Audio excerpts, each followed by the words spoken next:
Maths warrior के YouTube channel पर आप सभी का स्वागत है। मैं जेपी सर। नंबर सिस्टम को आगे बढ़ाते हुए आज हम लोग का क्लास 13वां होगा। क्लास 13 मतलब वही लेक्चर 13। आज हम लोग सबसे मोस्ट टॉपिक पढ़ेंगे जिसका नाम है प्राइम नंबर। प्राइम नंबर जिसको हम कहते हैं अभाज्य संख्या। क्या कहते हैं? अभाज्य संख्या। आज हम लोग का टॉपिक है अभाज्य संख्या। अभाज्य संख्या में देखिए कई नाम से जानते हैं। जैसे अभाज्य संख्या है तो अभाज्य संख्या को हम अंग्रेजी में प्राइम नंबर तो कहते ही हैं, प्राइम नंबर।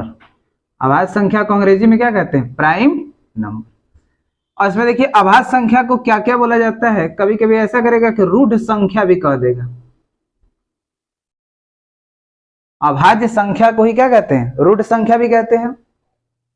अभाज्य संख्या को यह भी कहा जाता है असंयुक्त संख्या भी कहते हैं। असंयुक्त संख्या भी कहते हैं। अभाज्य संख्या को हम अविभाज्य संख्या भी कहते हैं। अविभाज्य संख्या भी कहते हैं।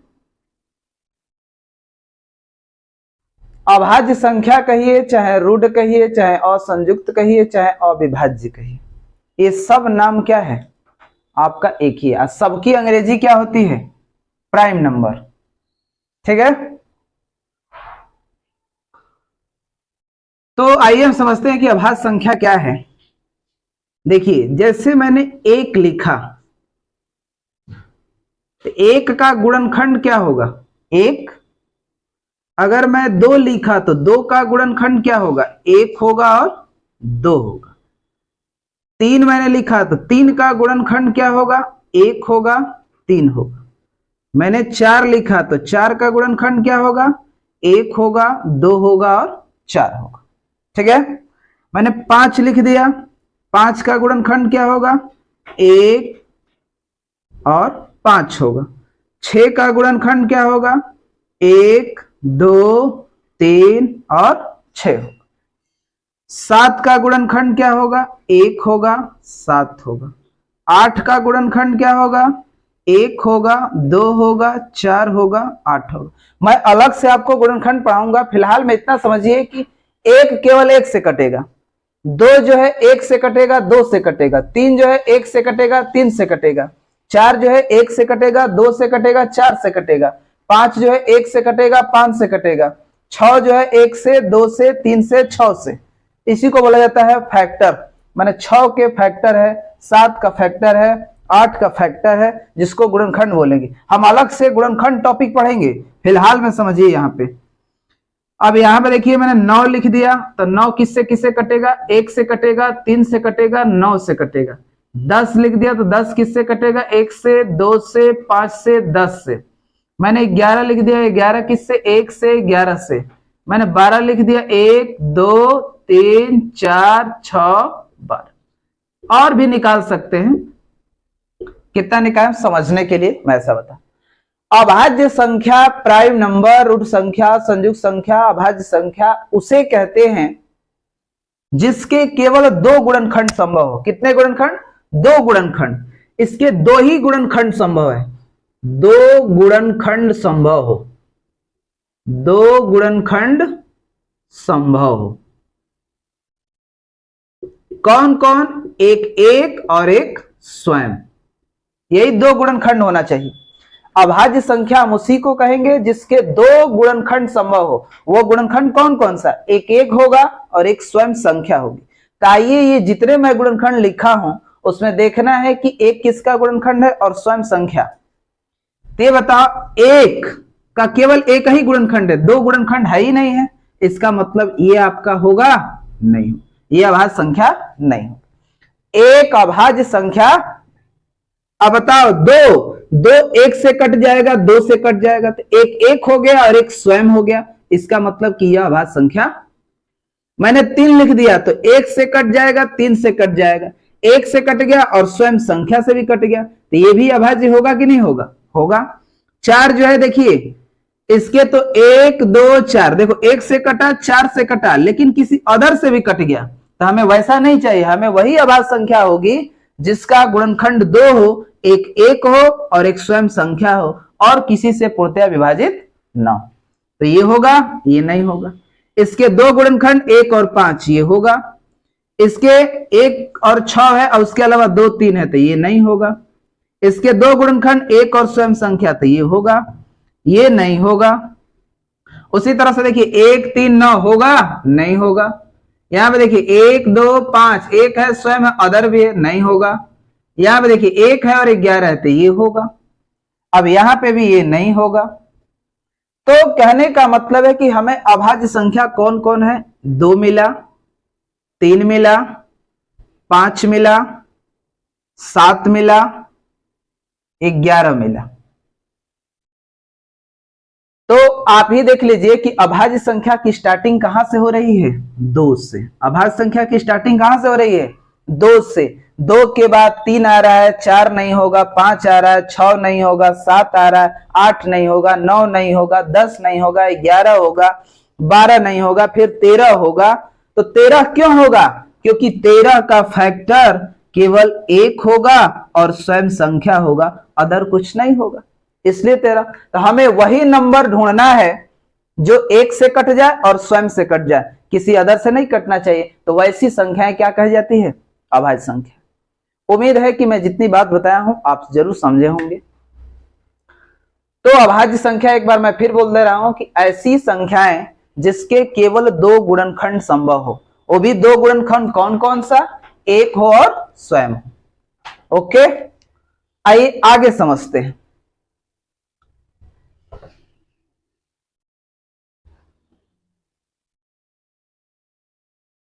आगे समझते हैं।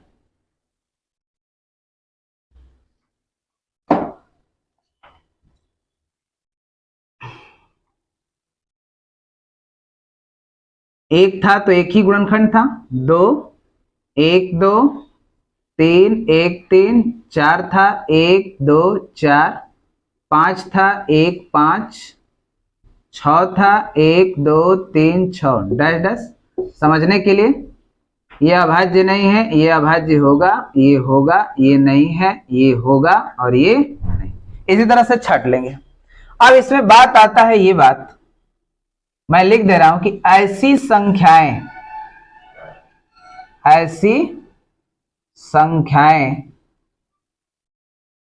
जिसके केवल 2 गुणनखंड, केवल 2 गुणनखंड 1 और स्वयं, 1 और स्वयं हो, कामा अभाज्य संख्या कहलाती है। अभाज्य संख्या कहलाती,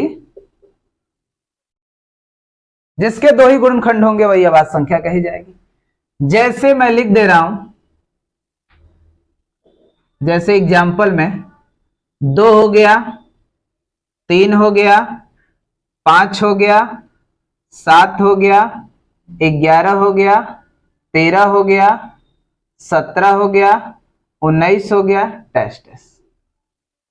तमाम अभाज्य संख्याएं हैं। इसके भी 2 फैक्टर, इसके भी 2 फैक्टर, इसके भी 2 फैक्टर, इसके भी 2 फैक्टर, इसके भी 2 फैक्टर, इसके प्रत्येक जितनी भी अभाज्य संख्याएं दुनिया में होगी सबके फैक्टर केवल क्या होंगे? 2 होंगे, 1 होगा और स्वयं होगा। और मैं लिखता हूं, अगर आपसे कोई पूछता है कि सबसे छोटी अभाज्य संख्या, सबसे छोटी अभाज्य संख्या, सबसे छोटी अभाज्य संख्या, तो आप क्या बताएंगे?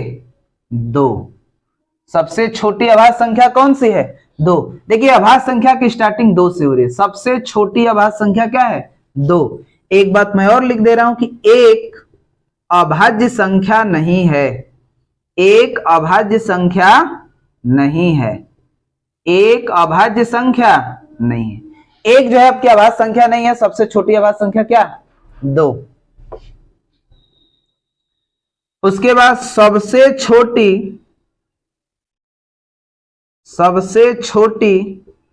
विषम अभाज्य संख्या,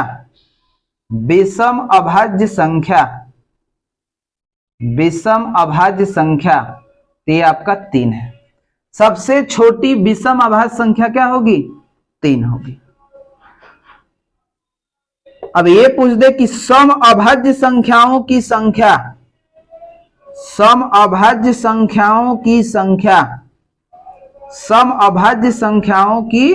संख्या, तो इसका आपका उत्तर कितना होगा? देखिए, जितनी सम अभाज्य संख्या है दुनिया में, जितनी भी अभाज्य संख्याएं हैं उसमें केवल 2 ही एक ऐसी अभाज्य संख्या है जो केवल सम है, और कोई अभाज्य संख्या सम होती नहीं है। तो सम अभाज्य संख्याओं की संख्या तो 1 होगा। क्या होगा? 1 होगा। सम अभाज्य संख्या की संख्या पूछ रहा है, केवल 1 होगा। वो कौन सा है? तो 2 है। 2 एक कैसी संख्या है? सम अभाज्य संख्या। दूसरी बात, 2 के अतिरिक्त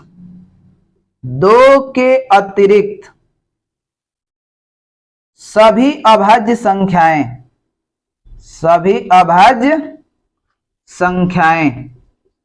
विषम होती है।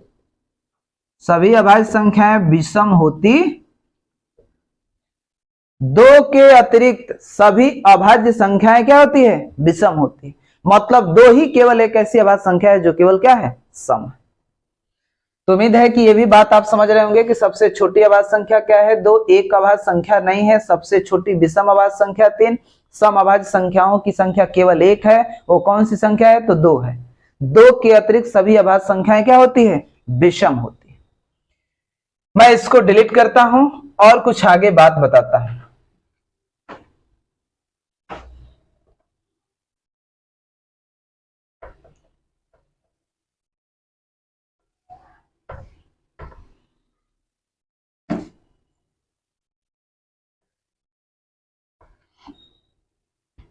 देखिए, जैसे आपसे ये कहेगा कि 1 से 50 तक में कुल कितनी अभाज्य संख्याएं होंगी। 1 से 50 तक की गिनती गिनते हैं तो उसमें कुल कितनी अभाज्य संख्याएं होंगी? आप टोटल काउंट करेंगे तो कितना होगा? 15 अभाज्य संख्या। कितनी अभाज्य संख्या है? 15। वो कौन कौन सा होगा मैं लिख दे रहा हूं। 2 होगा, 3 होगा, 5 होगा, 7 होगा, उसके बाद 11 होगा, 13 होगा, 17 होगा, 19 होगा, उसके बाद 23 होगा, 29 होगा, 31 होगा, 37 होगा, 41 होगा, 43 होगा, 47 होगा। गिन लीजिए, 1 2 3 4 5 6 7 8 9 10 11 12 13 14 15। मतलब 1 से 50 तक की गिनती में कुल कितनी अभाज्य संख्या है? तो 15 अभाज्य संख्या है। कौन कौन सी है ये आप देख लीजिए। ठीक है, अब मैं एक और बात लिखता हूं। 50 से 100 तक की गिनती में कुल कितनी अभाज्य संख्याएं हैं? कुल कितनी अभाज्य संख्याएं हैं? कुल कितनी अभाज्य संख्याएं है? तो आपको मैं बता दे रहा हूं कि 10 अभाज्य संख्या है। कितनी अभाज्य संख्या है? 10। वो कौन कौन सा है मैं लिख दे रहा हूं। आपका 53 है, 59 है, 61 है, 67 है, 71 है, 73 है, 79 है, 89 है, 83 भी है, 83 के बाद 89 के बाद 97। काउंट कीजिए, 1 2 3 4 5 6 7 8 9 10। कितनी अभाज्य संख्या है? 10। यानी 50 से 100 तक की गिनती में कुल कितनी अभाज्य संख्या है? 10। कौन कौन सी है आप देख लीजिए। यहां लिखा गया 53, 59, 61, 67, 71, 73, 79, 83, 89, 97। ठीक है। अब बात आता है कि 1 से 100 तक, ऐसे पूछ देता है 1 से 100 तक की गिनती में कुल कितनी अभाज्य संख्याएं, कुल कितनी अभाज्य संख्याएं है, कुल कितनी अभाज्य संख्याएं। 1 से 100 तक की गिनती गिनेंगे तो देखिए 1 से 50 तक में 15 और 50 से 100 तक में 10, यानी 15 और 10 कितना हो जाएगा 25। 1 से 100 तक की गिनती में कुल कितनी अभाज्य संख्याएं होंगी तो 25 अभाज्य संख्या। 1 से 50 तक में 15, 50 से 100 तक में 10, 1 से 100 तक में कितनी अभाज्य संख्या है 25 अभाज्य संख्या। तो ये भी बात पूरी तरह से समझ में आ गई होगी जहां तक उम्मीद है। आगे बढ़ते हैं। कैसा, आगे मैं और बताता हूं इससे रिलेटेड बात। काउंटिंग याद रखना है, कम से कम 100 तक तो एकदम गिन के याद रखना है कौन कौन सा नंबर होगा। एक बात और, एक पूछ दिया जाता है कि 3 अंकों की सबसे छोटी अभाज्य संख्या, सबसे छोटी अभाज्य संख्या, 3 अंकों की सबसे छोटी अभाज्य संख्या क्या होगी तो ये आपकी 101 होती है। 3 अंकों की सबसे छोटी अभाज्य संख्या कौन सी होती है 101 होती है। 2 अंकों की सबसे बड़ी अभाज्य संख्या, सबसे बड़ी अभाज्य संख्या, सबसे बड़ी अभाज्य संख्या, 2 अंकों की अगर सबसे बड़ी अभाज्य संख्या पूछा जाए तो आप क्या बताएंगे 97। क्या बताएंगे 97। मान लीजिए ऐसे पूछ दे कि 2 अंकों की सबसे छोटी अभाज्य संख्या, सबसे छोटी अभाज्य संख्या, सबसे छोटी अभाज्य संख्या, तो आप क्या बताएंगे 2 अंकों की सबसे छोटी अभाज्य संख्या क्या होती है आपकी 11। 2 अंकों की सबसे छोटी अभाज्य संख्या 11, 2 अंकों की सबसे बड़ी अभाज्य संख्या 97, 3 अंकों की सबसे छोटी अभाज्य संख्या 101। एक बात मैं और बताता हूं कि 1 से 200 तक की गिनती में कुल कितनी अभाज्य संख्याएं हैं, कुल कितनी अभाज्य संख्याएं हैं, कुल कितनी अभाज्य संख्याएं हैं। तो आपको याद रखना है कि 1 से 200 तक गिनती गिनेंगे तो उसमें 46 अभाज्य संख्याएं हैं। और अभाज्य संख्या का आप डिफिनेशन जान ही गए कि ऐसी संख्या है जिसके 2 फैक्टर हो, एक हो और एक स्वयं हो। तो आप बैठ करके घर पे गिनिए कि 200 तक गिनती में कौन कौन के बाद 100 तक तो मैं गिना ही दिया कि 1 से 100 तक की गिनती में कौन कौन सी अभाज्य संख्या है जो 25 है।